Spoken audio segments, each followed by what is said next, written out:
I've seen transformations before, and the first meeting I had with him, I really had to pinch myself to say it's the same bloke. And it all rests on Chris Tarrant's kick. Collingwood win! Tarrant's fourth goal has the Magpies home in the most sensational manner. He's been outstanding, totally outstanding. Tarrant! Oh, what a massive launch! That's as big as they come. Some highlights of Chris Tarrant and the thoughts from Mick Malthouse, the coach who was there in his previous life at Collingwood and welcomed him back this year. Chris Tarrant joins us on the couch, not for the first time, but certainly as an A-grade player. Welcome to you, Chris. Yeah, thanks for having me. You seem to be a troubled player in your first life at Collingwood. Obvious ability, 2003 All-Australian, as Mike pointed out, as a forward, but you went west. You've rapidly became an A-grade player and now you're clearly one of the best defenders in the competition. Why did it take so long for you to, I guess, fulfil your obvious potential?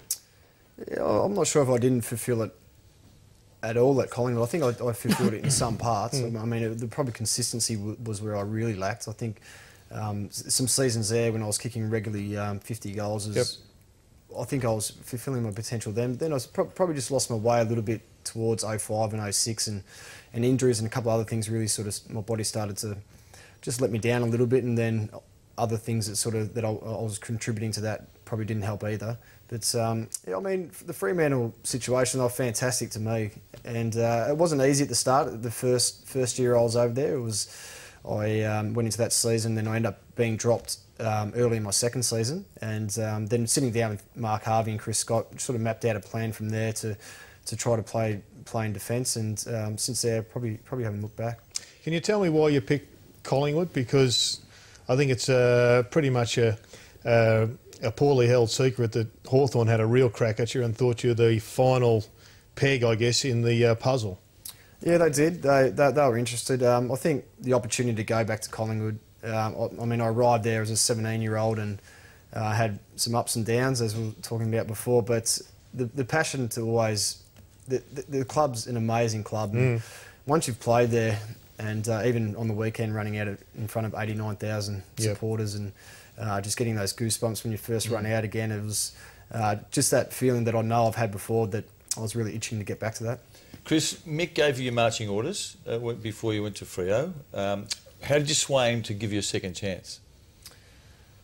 Yeah, I'm not actually sure how I swayed him. I think more so we sat down and it was a pretty general chat, and it was just over a coffee, and we had a really good chat about life and where I was heading, and what I'd been doing previously at Fremantle and how I'd sort of transformed into a defender. And he said he had enjoyment to watch me play, you know, some pretty good football as a defender, and that gave me confidence, and I think he must have walked out of sort of meeting me then and thought I'd be worth a second chance. What's the biggest lesson you learnt out of your 4 years in Perth?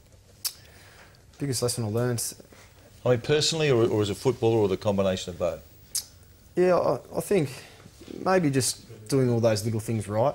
And I think that's where I probably struggled in the past, is why my consistency probably failed me, because I wasn't doing just all those little things that you know, sort of make you a professional athlete. And no doubt that's helped definitely with my consistency. So Mick's noticed obviously some difference in you. What have you noticed difference in the club over the 4 years? Yeah, a fair bit. Obviously, we have the same fitness guy there and the same coach, so they're probably the two guys that really sort of, you know, run the club mostly. But I think the amount of talent that's there, they've got an incredible list, and guys that there's probably about 10 to 12 guys that I played with before, and guys like O'Brien, Maxwell and Tuvey, guys who were there when I was there, who were sort of just scratching the surface and not really playing regular football. Those guys have just improved so much, and just seeing those guys really, you know, playing some amazing football, and then you have, you know, some great young guys in Sidebottom, Blair and Beams, and these young guys coming through it, so it just adds to those guys. You've got another one. I think when I look at him, I just wonder if he knows how lucky he is when you think about the Rockers and I guess yourself, who played so many games. Jared Blair, his stats are quite phenomenal. He's been there for just a few short minutes, it seems. He's played 15 games. He's won 13. He's lost just one game. drawn one, which was a grand final, 2 grand finals of premiership, and he's kicked 17 goals, and he just keeps getting better. And on the weekend, I think we saw him play some phenomenal footy. When you see him, do you ask him if he's just pinching himself? Yeah, he's 5'0", Jared Blair, and he's he's a great young player, and he just walks around and says, "How easy is this?" He reminds me a bit of Benny McGlynn, actually. Yeah. They're both similar type players. He can mark the ball. He's got good courage. He gets up and back, and he's got an ability to get in behind defenders. The other thing I was going to ask you was interesting. Did round one, and you're standing in the corridor at centre half back, calling for the ball.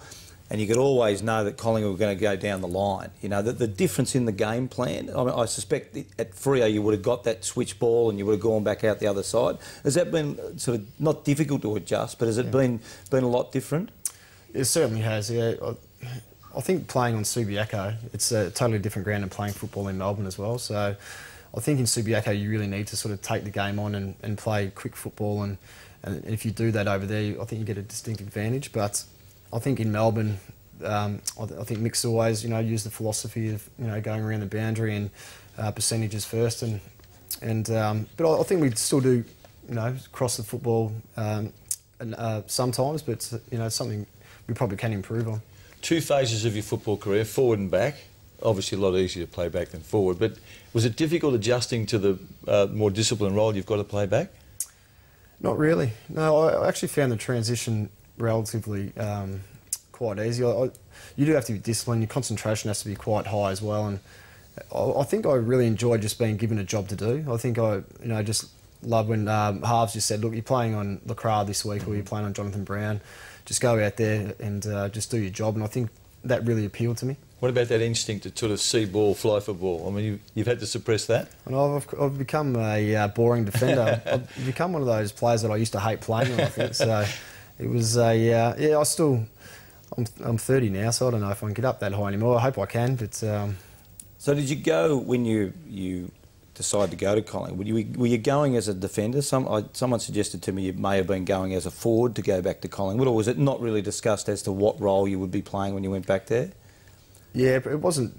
It was discussed, and it was more of a needs basis, I think. With unfortunately for Nathan Brown, who had injured his knee earlier on this year, it sort of just opened up that full-back spot permanently for me, or at the moment anyway, until he comes back or whatever the case is. And I'd love to sort of sneak back down forward at all, but I think I'm really comfortable where I'm at as a defender now, and it's if I get thrown forward, I'd be happy with that as well. Do you advise your brother at North Melbourne, or does he advise you? And would you like to play on him at some stage?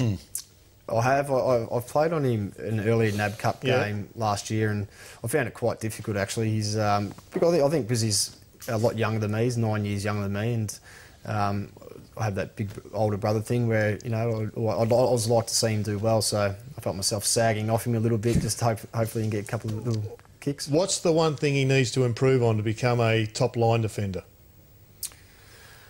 Yeah, good question. To be honest, I've only being over in the West. I've only sort of started seeing him play live now. Yeah. It's hard to see on the TV. I think mainly just getting some games into him. His confidence is sort of improving every week he's playing. I think more so just getting the feel of playing AFL football, and I think he's got the talent and he's certainly got the dedication. So I think he's only played 4 or 5 games now. So I think when he reaches that 20-25 game mark, he will become a really good player. Chris, do you want Jack Revolt this week? If that's the way, you just wait until Mick comes to you and says who you've got? Yeah, no, I don't. I rarely go and request a player. It's just always leave it up to the coach, and whatever they see is best fit. That's the way I sort of. Can I just ask you a couple about Freo? The perception on this side of the country is that, or in Perth, I think that if Matthew Pavlich played in Melbourne, he'd be regarded as an all-time great. Does he get the credit he deserves?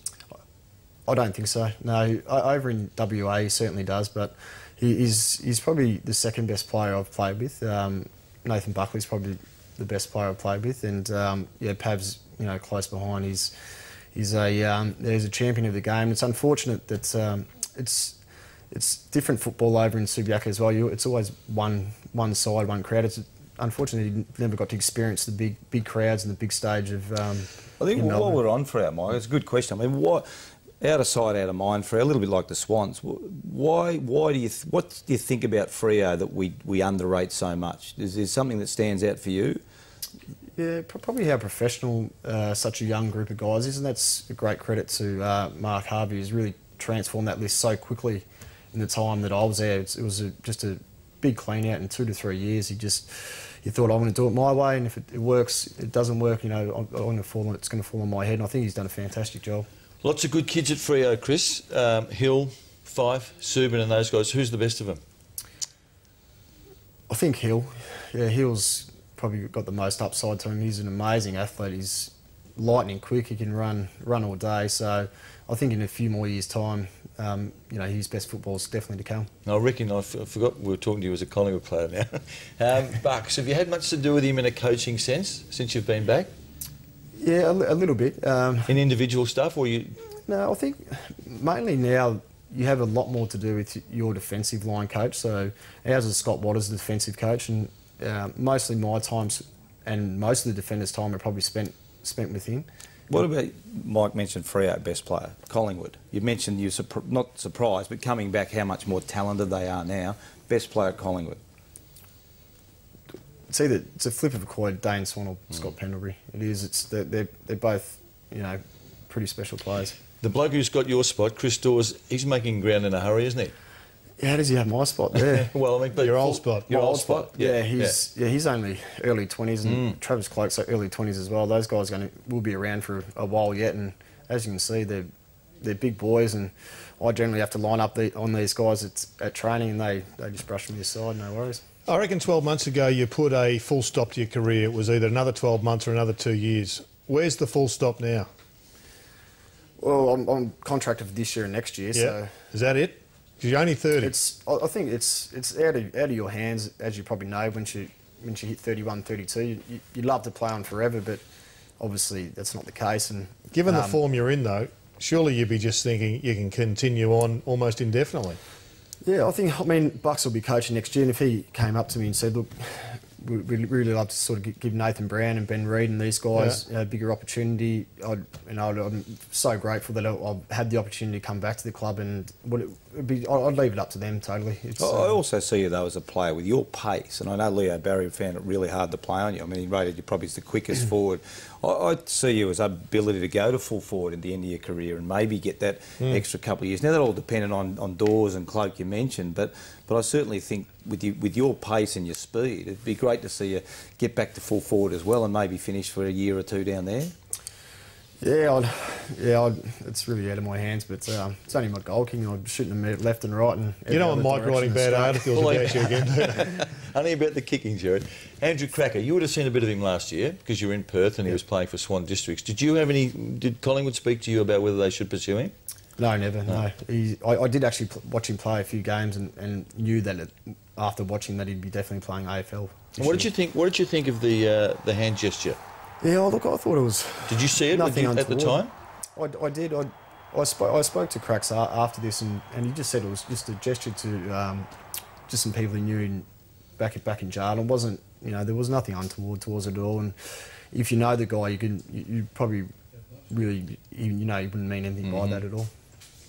Well, it's not difficult to find somebody who was upset, and I noticed there was a couple of people upset, but it didn't seem to upset too many people. It was an amazing issue, though, boys. We had the Herald Sun conducted a poll on this, and there were 11,000 responses over the weekend. Now that's massive. That's probably 25,000 during the week. So it did touch a nerve in the community. I wasn't offended by it. It was pretty much 50-50 too, wasn't it? No, I think it was more pronounced than that, Ruzi. I think it was a more negative response than that. Nevertheless, Chris, it's great to have you back on board. You're a fantastic defender, and hopefully you got half a dozen more years in you. I can remember when you were a forward, you were actually criticised a lot for playing up in the middle of the ground. Now you're a defender and you're probably playing more in the forward line than you were when you were there. But you've played great footy, and we wish you well for the rest of the year. Yeah, thank you. Thanks for coming in. Chris Tarrant, our special guest. More to come straight after this. We're going to talk about the most underrated player in the game, and I think he's a teammate of yours. Chris Tarrant, our special guest.